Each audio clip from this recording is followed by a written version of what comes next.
سکے کو تمہیں ہدیہ کرتا ہوں، تمہیں میں دیتا ہوں، ہبا کرتا ہوں، تم اس کے مالک ہو جاؤ۔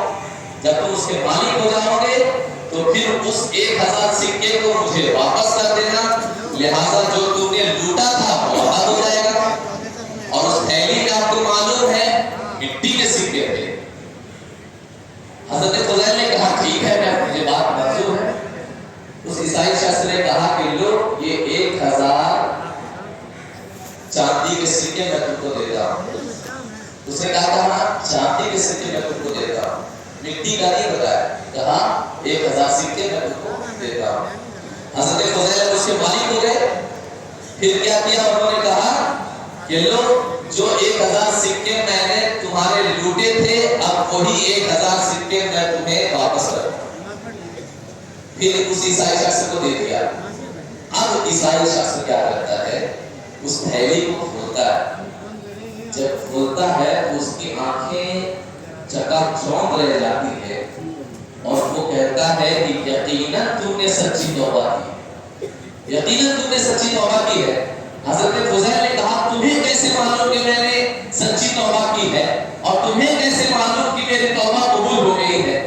اس عیسائی شخص نے بردستہ یہ جملہ کہا تھا کہ میں نے اپنی کتاب میں، اپنی آسمانی کتاب میں یہ جملہ پڑھا تھا کہ آخری نبی کا ماننے والا اگر سچے دل سے توبہ کر لے تو رب تبارک و تعالی اس کی زبان میں ایسی تاثیر پیدا فرماتا ہے کہ اگر وہ کنکر کو بھی سونا بول دے تو رب تبارک و تعالی اس کنکر کو سونے میں تبدیل فرما دیتا ہے۔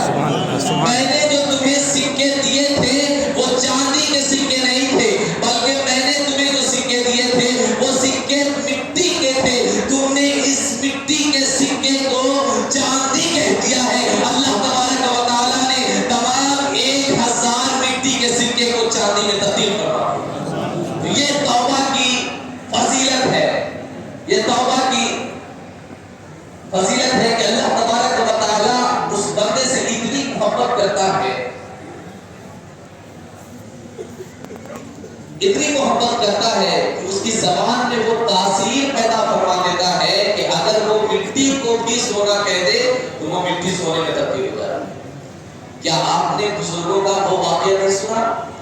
حضرت ثابت کریمی علیہ رحمۃ و رضوان کہ آپ کے پاس ایک شخص آیا غریب الحال، عرض کرتا ہے حضور میں بہت غریب ہوں، گھر میں کھانے کی بہت تنگی ہے، آپ مجھے کچھ عطا فرمائیں۔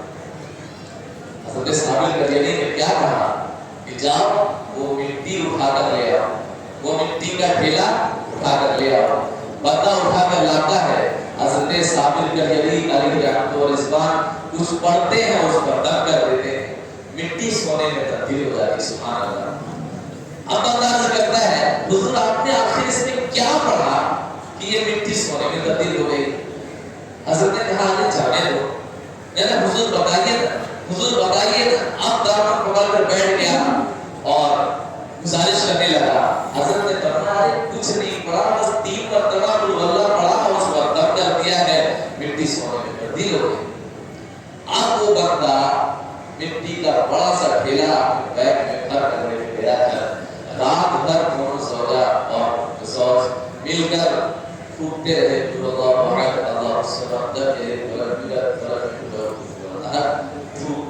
پھوٹتے دم کھل گیا ان کا، لیکن مٹی سونے میں تبدیل نہیں۔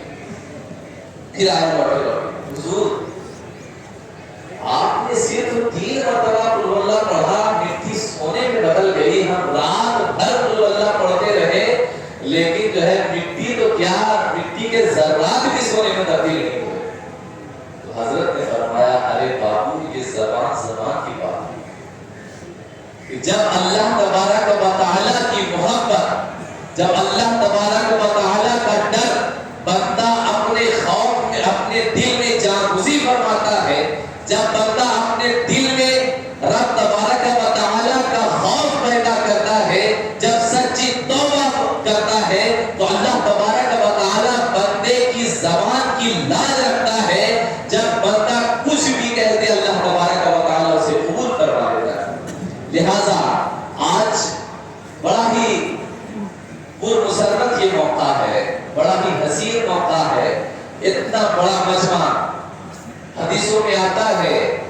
صوفیاء کرام بیان فرماتے ہیں کہ اگر کسی جماعت میں، یاد رکھیں یہ بات غور سے سنیں اور مراقبہ کریں اور ذہنوں میں بیٹھا لیں، صوفیاء کرام فرماتے ہیں کہ کسی جماعت میں اگر 40 لوگ شامل ہوں تو اس میں ایک بندہ کم سے کم رب تبارک و تعالی کا محبوب ہوا کرتا ہے۔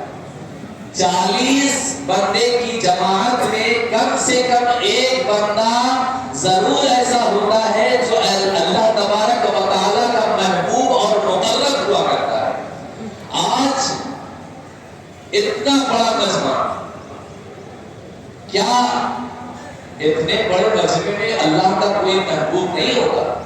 یقیناً بہت سارے بندے اللہ تبارک و تعالی کے محبوب ہوں گے، اگرچہ خود اس بندے کو معلوم ہو کہ نہ ہو کہ میں اللہ تبارک و تعالی کا مقرب ہوں، لیکن رب تبارک و تعالی جانتا ہے کون میرا محبوب ہے اور کون میرا محبوب نہیں ہے۔ یقیناً اتنے بڑے مجمع میں کوئی نہ کوئی ضرور اللہ تبارک و تعالی کا محبوب بندہ ہوگا۔ آج اللہ تبارک و تعالی کی بارگاہ میں یہ انعام کی دعا کرے، مولا ہمیں توبہ کی توفیق نصیب کرو اور ہمیں توبہ کی محبت ہمارے دلوں میں موجزت کرنا، ہمیں گناہوں سے بچنے کی توفیق عطا کرنا، اور جس طرح تیرے نبی نے زندگی گزارنے کا حکم دیا ہے ہمیں اسی طریقے سے اپنی زندگی گزارنے کی توفیق نصیب کرو۔ یقیناً اتنے بڑے بندے میں، اتنے بڑے مجمع میں اللہ تبارک و تعالی ضرور سب کی دعائیں قبول فرمائے گا، اور کہتے ہیں کہ اس بندے کی برکت سے اللہ تبارک و تعالی پوری جماعت کی دعاؤں کو قبول کرواتا ہے۔ اور کہتے ہیں کہ جب اتنی بڑی جماعت ہو تو کوئی مقرب ضرور ہوتا ہے، جب مقرب کی عبادت اللہ تبارک و تعالی قبول فرماتا ہے تو اس بندے کی، اس مقرب بندے کی وجہ سے، ان کے صدقے میں اللہ تبارک و تعالی پوری جماعت کی عبادت کو قبول فرماتا ہے۔ ماشاءاللہ آپ دیکھتے ہیں، آپ خوش نصیب ہیں کہ اللہ تبارک و تعالی نے آپ کو اتنے انعامات سے نوازا ہے کہ آج آپ کے درمیان حضور نائب سجادہ